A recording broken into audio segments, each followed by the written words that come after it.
be analyzing the latest political development in Nigeria, the decision of President Bola Ahmed Tinubu to shake up his cabinet. Of course, some ministers have been asked to take a bow out of his cabinet, and others have been asked to take over the realms of affairs. New ministries have been designed as far as the ministries are concerned, or the ministers now. Those that are leaving, they've been told that the president appreciates them for their effort and contribution in ensuring that they contributed their quota to his administration. But the major talking point now is how will the incoming ministers and the newly created ministries impact on this administration? We have joining us virtually to discuss this Dr. Pascal Eboime, who is joining virtually from Eastern Central. We also have Wisdom Elder, who's joining us all the way from Benin City. Good morning, gentlemen, and thank you for coming to the program. Good morning. Yeah, good morning. Thank you for having me. Thank you for having me. Okay, now Dr. Pascal, he's a strategist and public policy analyst and a retired director from NDIC. Let's begin with you, Dr. Pascal. Help us. The major shakeup that took place recently, how will this impact on governance, and how will this take the nation forward? Well, that's a good question. It's a welcome development. It's much expected. I expect Tinubu to have been able to come out with this kind of reshuffling because we are aware there have been a lot of public discontent, widespread protests and declining public support for his government. And we also have had series of complaints talking about economic crisis in Nigeria today. As a beleaguered nation, a lot of a high level of inflation, unemployment, and a high level of debt the country has at the moment. We have also had cases of corruption scandals. You will recall the minister in charge of humanitarian, the Ministry of Humanitarian Affairs and maybe poverty reduction. There was need for Tinubu to restore credibility and distance the government from this kind of scandal. Then we also have a lot of pressure from international community and international government, whether in respect of human rights violations, a pocket of it in the country. And of course, we also have conflicts within the party. There is need for him to satisfy the various groups, very strong inter-party conflict within the APC. Of course, some of them may not have performed very well, poor performance, and because we expect Tinubu in choosing in selecting his minister as part of the team of the Federal Executive Council to be people who are knowledgeable and experienced. So it is possible in terms of implementation of government policy that required to impact development of this country. Some of these ministers were not forthcoming. Performance was abysmal in terms of looking at the reality of the various ministries or the sector in which they were supposed to be operating. Of course, there is also the need, people must have to also think about political alignment because within the Nigerian political space, there are a lot of strong political groups. And so there's need for him to think about a political coalition. Now that he's talking about evolving an appropriate electoral strategy so that 2027 might be a done deal for him in terms of a return to the presidency. So for me, the reshuffle is necessary because when you look at the job of each ministry, the moment the Federal Executive Council meets to decide on the strategic direction and the strategic agenda of this country, we expect the various ministries or the ministers, to be able to strategize and implement the policies of the government. Let's quickly get to Wisdom Elder while Dr. Pascal help us take care of that dark shade. Wisdom Elder, what do you think prompted President Bola Tinubu to sack these 5 ministers barely 5 months after their appointment? Thank you very much. it's very important to note that, yes, these ministers that were sacked, from political point of view, most people will say he's trying to reshuffle the cabinet so that he can approach major pressing issues in the country. But I think that is not the case. The truth of the matter is that President Bola Ahmed Tinubu is more interested about 2027 than he is interested about the plight of Nigeria. He's more interested about maybe what they have already, started in different states during this electioneering activities. Is more interested in maybe gathering the same kind of people that might have the capacity to influence what you know as the outcome of the election that is coming up in 2027. And it's very unfortunate that our people who are likely expecting leaders to at least turn up and support them to voice out on the sufferings of the masses. Our people might wait for a very, very long time if they are waiting for leaders, because the crop of politicians we have now are going to be settled. Politicians are going to be bought. The crop of politicians we have now are going to be compensated. And once they are compensated, which is ongoing, the government will have every liberty to keep increasing the price of fuel, and probably the economy will keep going down, and then we'll keep having high cost of living. Inflation rate will be skyrocketing here and there, because maybe some people who are supposed to speak on behalf of the grassroots, the poor people, they are not speaking. They have been settled, they have been well compensated. So Tinubu just made a kind of a little jamboree of reshuffling the same crop of persons that have been in the government. He just repositioned them into different other ministries, and then he pushed out the ones that will not have the political strength or clout to give the kind of result that he expected. So far, we are not seeing technocrats. You see the humanitarian affairs minister. If you go down the lane, you discover he was part of the election during the last election in Benue State, and he was also the returning officer there. So I think so many people are going to be compensated.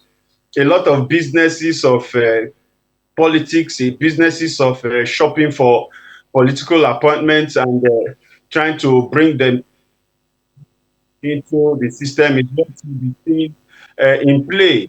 You will not see anything that has to do with a drastic approach. If you travel our highways today, you will not believe what you'll be seeing. A lot of our roads are already destroyed and dilapidated. In fact, it's not as if Tinubu just came in and maybe APC has not been there. APC has been there for 8 years and nothing has been done. So the tenure has continued, and the man that wants to build on the goodwill and good legacies of Buhari has continued. And so that's why you see uh, Benin Port Harcourt Road destroyed, dilapidated. Different other roads, Auchi Road, you cannot even go through any part of the country.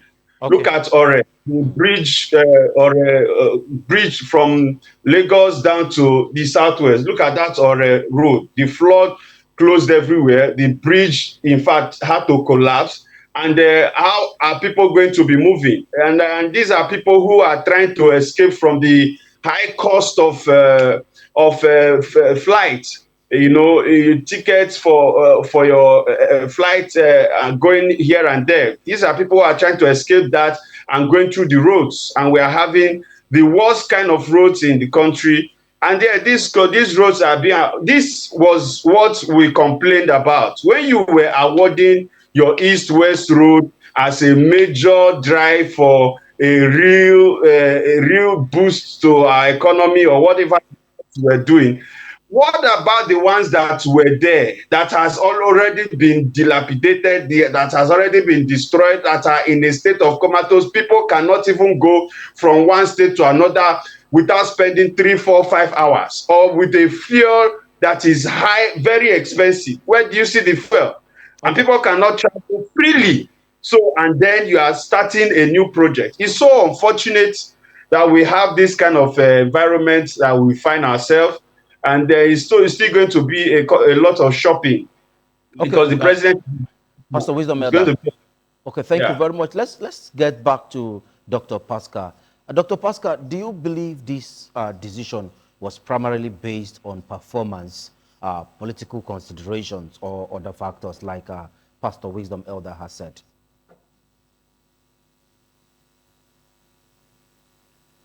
Okay, if we don't have okay, go on now, Dr. Abohime, please. Kindly unmute your audio, please. Kindly unmute yourself, please. We're sorry for the glitch you're experiencing there, but we hope you are able to reconnect properly so that we can go on. Wisdom Elder, let's go on now. I don't know if he's there now. Dr. Pascal, are you there now? Yes. Yes. So do you believe that this decision was primarily based on performance, political considerations, or other factors like Pastor Wisdom Elder actually highlighted earlier? You see, one expects the president. You know, the work of the president is this. How effective a president or leader is will depend on the effectiveness of the ministers. Don't forget that the ministers are political appointees and they operate within already established ministries where we have technocrats, people who have the competence and the knowledge and the experience to drive the strategy of the government. So if the ministers are not doing well, you do not expect Governor Tinubu to have done well. So number one factor we expect him to consider in appointing a minister to any ministry is competence and expertise. You know, competence and expertise. Then, of course, the minister must also, the appointment must also be representative. Bearing in mind the federal character and the issue of inclusivity, because there are minorities, there are the what I call the marginalized. All those must be taken into consideration when you are appointing a minister. The issue of integrity and accountability, because you find out that a minister must have high ethical standards and they must be free from any form of corruption, because the government of Tinubu want to distance itself from anybody that has been found to be corrupt, right?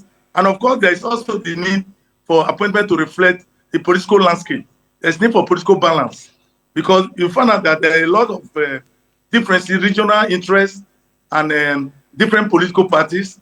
Their interests are also important in deciding who to appoint, and the issue of commitment to national integrity and unity, you know, because if the president doesn't have the potential to consider issues of national interest, you know, things that will benefit the entire nation, not necessarily because it's from one region or one state or the other. And of course, the issue of conflict. We can see a lot of conflict everywhere, you know, a lot of what I call very sensational.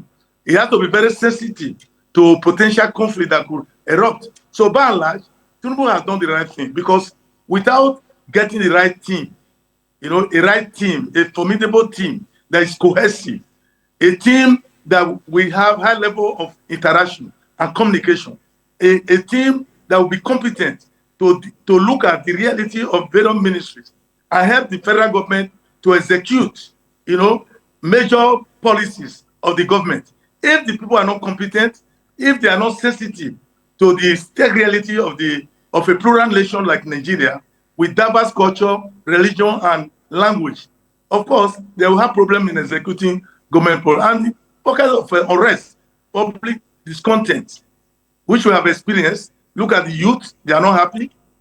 Look at the high level of economic uncertainty and crisis due to inflation, due to high cost of living. Look at the level of insecurity in the country. Nigeria expects a lot. So for now, there's a lot of public discontented, or what I call public discontent. And they expect Tinubu to reshuffle the cabinet to get the job fixed. The job is important. The big job of each ministry will be required to drive the strategy of this country. I mean, talking about development strategy. For instance, if you are looking at the next 10, 15 years, and you are talking about strategy or what I call developmental agenda, you want to develop tourism, you want to develop minerals and solid mineral, you want to develop agriculture, the educational system curricula must be developed, must be designed in a manner that the people you are tuning out will be ready to be able to be employed in this sector that we expect to drive national development in the next 10 to 15 years. This is the role of education. Education must be relevant. Education must be seen to be driving the strategy of the government in the next 15 years, 20 years, so that the people that we have produced must be able to deliver, objectives in these various sectors. If the unemployed youth have skills and knowledge that are not relevant to drive the national development strategy, we must begin to train them and retrain them. Begin to give them relevant skills that will make them relevant to the Nigerian efficient economy. So this is the way nations operate. So we cannot but have the right competencies, the right manpower, both the A players and those who are on the bench to work with them in the various ministries and train those in the ministries to get the policy of government executed. Because unless plan is executed, it's no plan. All right, that is why Nigerians are complaining. So I believe very strongly that the reshuffling is in the right direction.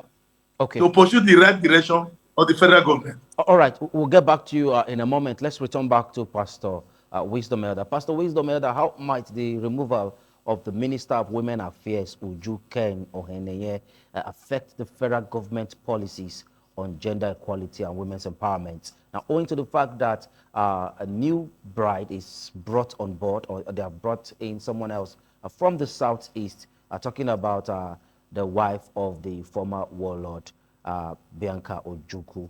And how would this create a tension-free Southeast?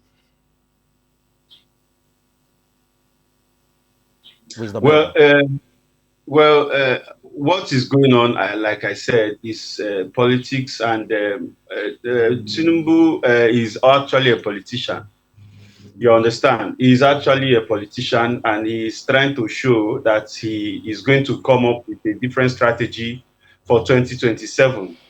It's quite unfortunate that our politicians do not actually learn their lessons. They keep repeating the same error and the same mistakes over and over again. I think the APC government, number one, from ab initio has been confused.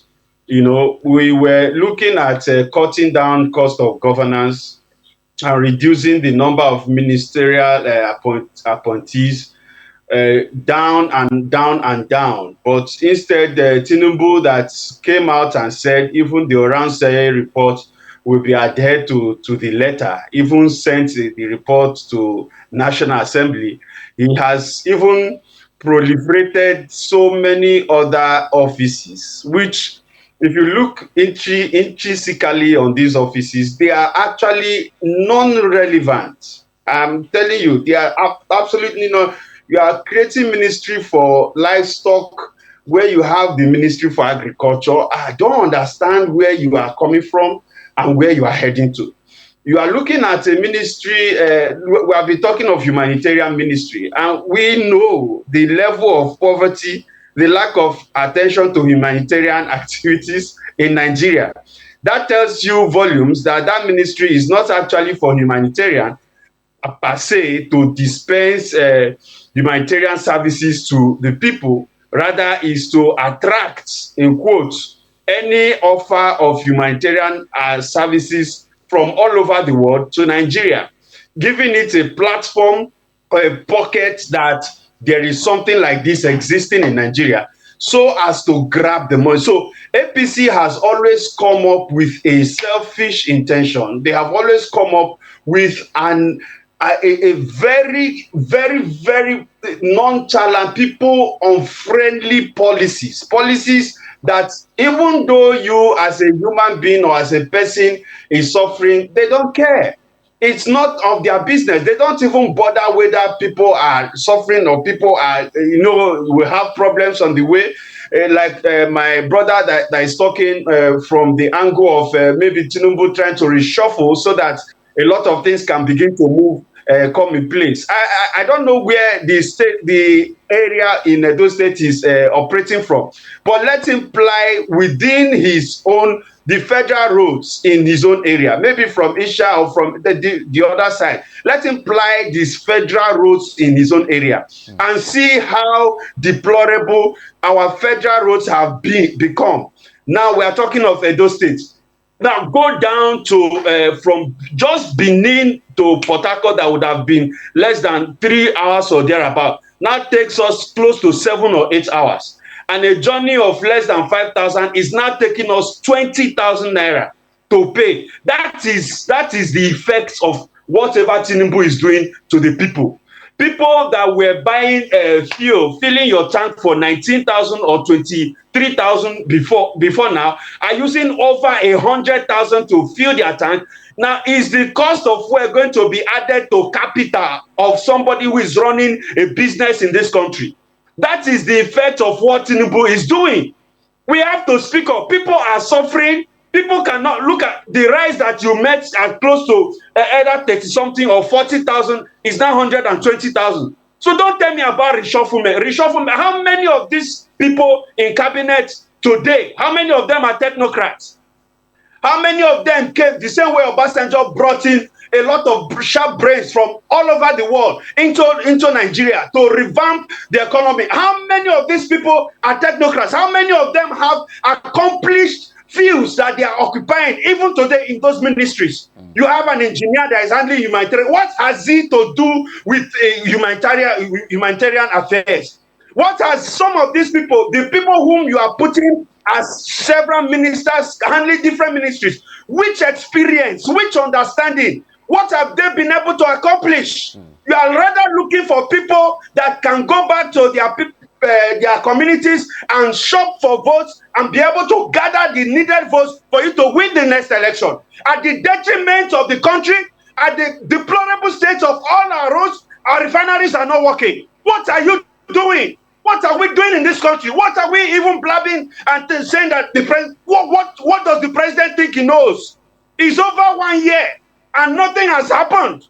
Do you know how many times they have told us the refineries are going to come back to life in this country? Okay. Now NNPC is not going to regulate for Dangote refinery. Right. Is NNPC a regulator of a private refinery, or is it supposed to be looking for how things will be better for the Nigerian people? We have oil that we cannot use. We have oil that we cannot even refine.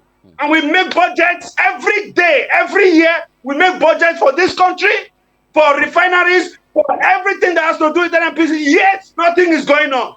These are the things that are happening in this country, and we must address it. Okay, the reshufflement is an abracadabra, a jamboree of... Okay, Pastor Wisdom. Oh, these things are not going. Wisdom. Pastor Wisdom, if you can hear us. That is the good, that's the news that we're talking about. All right, Pastor Wisdom, I'm very sure we'll get to you, Dr. Ebohima, in a moment. Pastor Wisdom, we are very sure your expression probably reflects the emotions of many Nigerians who are actually feeling the pulse of this administration. But however, let's quickly get to Dr. Pascal. Dr. Pascal, you are itching to say something. Is there do you want to add lend your voice to what he has said? Quickly. Yes. Quickly, the onus is on the president, right from the outset, to put a team together to drive whatever strategy, whatever plan, whatever policy he has to move this country forward, right from the beginning. Now, what is important now is, where does the problem lie? That Nigerian people are highly discontented because there is high level of economic crisis, inflation, unemployment, high level of debt, unemployment among the youth and others, and like you said, high level of insecurity in the land. For me, any realignment is getting the right people to drive this critical area like economy, finance, agriculture, so that we have food and so on and so forth. Dealing with the immediate problem that Nigerians are faced with. That should be the priority of the government. But you see, the minister cannot do anything. No matter the reshuffling you do, If in the first instance, there's no clear national planning that will take this country forward to deal with all these challenges we are talking about. First thing first, the plan must be well done. The budget must be properly aligned, to performance of the various ministries, so that once the ministers come in who are competent, who have been carefully selected, she will be properly supervised by the president with clear key performance indicators to drive this area so that all Nigerians will be happy. Because Nigerians are suffering, like my friends put it.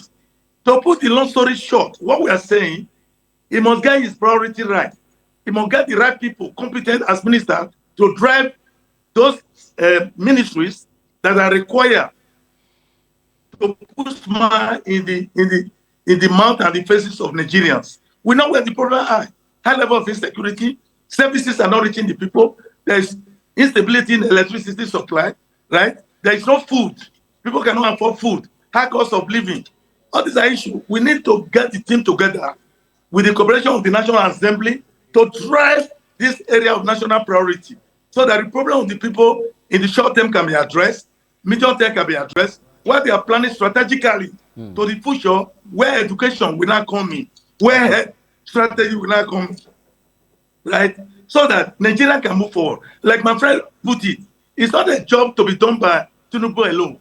Leadership in this country should be a collective responsibility. All stakeholders, all key stakeholders, including the private sector, including the civil society, even the traditional ruler. Everybody should be brought to the table to say, look, what do we do? What are their priorities to address the problem we are facing as a nation? Economic crises are there, corruption issues are there, problem with security. These are areas of priority. So when they are reshuffling the cabinet, I expect Tinubu to focus on this critical area, strengthen it, put in place strong task force to work with the ministers, train those in the ministry, cut down, service failure, make sure everybody is working towards the common direction. That is the way to do it. The president cannot be pursuing things that are not relevant to the present day Nigeria in terms of the state realities that face us. If the money from the sale of oil is dwindling, where does Nigeria get enough money to provide these services and deal with this problem? So it must quickly be thinking about dealing with insecurity so that it can bring in investors, direct foreign investment, so that even local people can go to farms and farm, without insecurity, so that businesses can thrive, reduce the cost of borrowing in the banks, reduce the cost of what I call inflation, the high level of inflation, but coming out with a lot of subsidy in many areas so that the poor and the vulnerable can breathe. Many of them are not breathing. Many are dying. They cannot afford some of these things. So these are the priorities of the government. Okay. Any cabinet reshuffle must be directed to these priority areas now and in the future so that Nigeria can be better. Okay. All right. Okay. Thank you very much. Let's get to Pastor Wisdom. Pastor Wisdom, looking at this shakeup, how can this ministerial shakeup cause disruptions in critical sectors such as education, housing, tourism, and even the Ministry of Niger Delta has been taken over by regional establishment where the president said there's going to be some kind of a ministry that will be taking care of regions having special needs. Look at it critically. How can this shake-up cause disruption in these sectors? Well, in Africa, when there is disruption, it does not actually tend towards innovation. But I'm a business person. As a business person, I know that when there's disruption, it's actually a strategy to reinvent the wheel, re-strategize, restructure, and maybe make things go faster. Just like every generation has had one invention or the other that disrupted the entire system. Now, but in Africa, when there's disruption, it's actually targeted or tailored towards sustaining those who are there in power, trying to protect their assets, trying to protect wherever or whatever they are enjoying or they are making, wherever they are making from. So I am not going to see anything different from that. Why I say this is because 10 members of this current cabinet were redeployed. 10 members were redeployed. They were not sacked. Do you understand? There are people who we know in a sane climb have no business actually getting an appointment for a government that wants to impact the society or impact the life of the people. Like you have mentioned education, you have mentioned so many ministries that I look at. I look at the dimension that things have been going, and then, like he said, it is not going to be some of these ministers because we have economic challenge drastically, and we have food shortage in the country. The price of food is going very high. So definitely at a time like this, I don't think we have been having any problem as regards to Ministry of Women or some other ministries that they are trying to push out. I saw Ministry of Sports going out and then National Sports Commission taking over. Yes, Ministry of Niger Delta entering into Ministry of Regional Affairs and all the rest of them, and bringing in certain regions into Ministry of Regional Affairs. I saw the regions they brought in. The Ministry of Niger Delta is there already. Then we have the Northeast Commission. We have the Northwest Commission there, and then we have the Southwest Commission. Okay. Now the Southwest coming in now, probably because Tinubu is from Southwest, and then you have critical areas that because we have about 6 different zones. We don't have the Southeast there. Maybe the people who are not well represented in the government are not affected in the regional new regional ministry. Okay.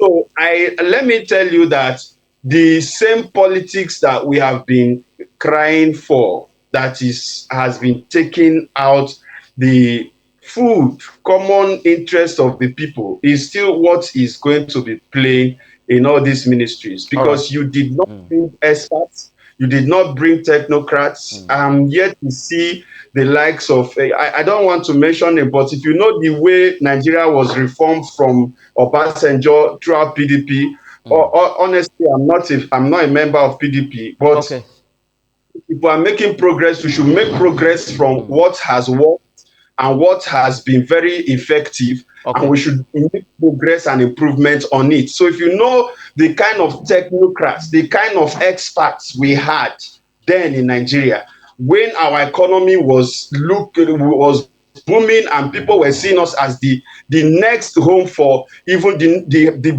one of the best developing economies in the world, or even in Africa. Okay, Wisdom if you know, and where we are now, you will look at the kind of people that they are bringing in and parading us.